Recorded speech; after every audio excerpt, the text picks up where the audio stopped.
আসসালামু আলাইকুম সমন্ত ভিউয়ার্স, মাই মেডি ল্যাব চ্যানেলে আপনাকে স্বাগতম। সমন্ত ভিউয়ার্স, আজকে কথা বলবো আসলে ক্যালসিয়াম নিয়ে। সাধারণত আপনার শরীর প্রতিনিয়ত অনেক দুর্বল হয়ে যাচ্ছে। আপনার হাড় এবং জয়েন্টে প্রচুর ব্যথা হচ্ছে, কোমর এবং পিঠে ব্যথা হচ্ছে।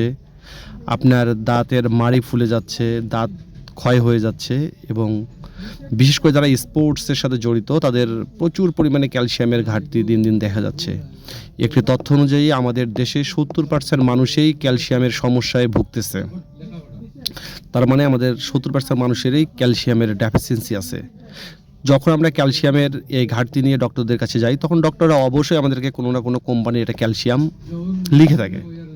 এবং আপনারা জানেন যে আমাদের ফার্মাসিউটিক্যালস মার্কেটে প্লেন ক্যালসিয়াম, কোরাল ক্যালসিয়াম মানে কোরাল সোর্স থেকে নেয়া, এলজি সোর্স থেকে নেয়া বা এক্সেল অর্থাৎ ডিমের প্রক্রিয়াজাত থেকে করা ক্যালসিয়াম, অনেক ধরনের ক্যালসিয়াম আমাদের ফার্মাসিউটিক্যালস মার্কেটে অ্যাভেলেবেল আছে।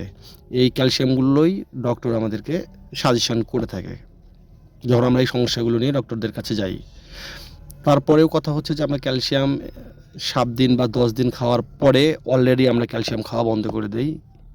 এর মূলত কারণটা হচ্ছে সবাই একটা কমপ্লেন করে থাকে যে ক্যালসিয়াম খাওয়ার পরে তার কনস্টিপেশন হয়, অর্থাৎ কোষ্ঠকাঠিন্য হয়, টয়লেট ক্লিয়ার হয় না এবং অ্যাসিডিটি খুব বেড়ে যায়। এটা একটা কমন প্রবলেম। এই কারণে অনেকে ক্যালসিয়াম খাওয়া বন্ধ করে দেয়, যার ফলে ক্যালসিয়ামের ঘাটতি আমাদের প্রত্যেকের শরীরে দেখা দেয়।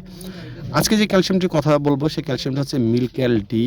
এটা এই মুহূর্তে বাংলাদেশ ফার্মাসিউটিক্যালস মার্কেটের সকল ক্যালসিয়ামের রাজা বলা হচ্ছে, কারণ এটি একটি ন্যাচারাল ক্যালসিয়াম এবং দুধের প্রক্রিয়াজাত অংশ থেকেই এই ক্যালসিয়ামটিকে নেওয়া। এই ক্যালসিয়ামটি খেলে আপনার কোনো প্রকার কনস্টিপেশন হয় না। একটা কমন সায়েন্স, মেডিকেল সায়েন্স যেটাকে বলতেছে সেটা হচ্ছে যে যে ক্যালসিয়ামের অ্যাবজর্পশন রেটটা ভালো হবে সেই ক্যালসিয়ামটা তত বেশি ইফিকেসি এবং তত বেশি ভালো কাজ করে থাকে। সুতরাং মিল্ক্যাল ডি এই ক্যালসিয়ামটির অ্যাবজর্পশন রেট খুবই ভালো, যার ফলে এই ক্যালসিয়ামটি অনেক ভালো ইফিকেসি দেয় এবং অনেক ভালো কাজ করে। সুতরাং এই জন্যই এই ক্যালসিয়ামটিকে ক্যালসিয়ামের রাজা বলা হয়। এই ক্যালসিয়ামটি খেলে আপনার কোনো প্রকার কনস্টিপেশন হবে না এবং অ্যাসিডিটি ফর্ম করবে না এবং আপনি নির্দ্বিধায় এটাকে কন্টিনিউ করতে পারবেন।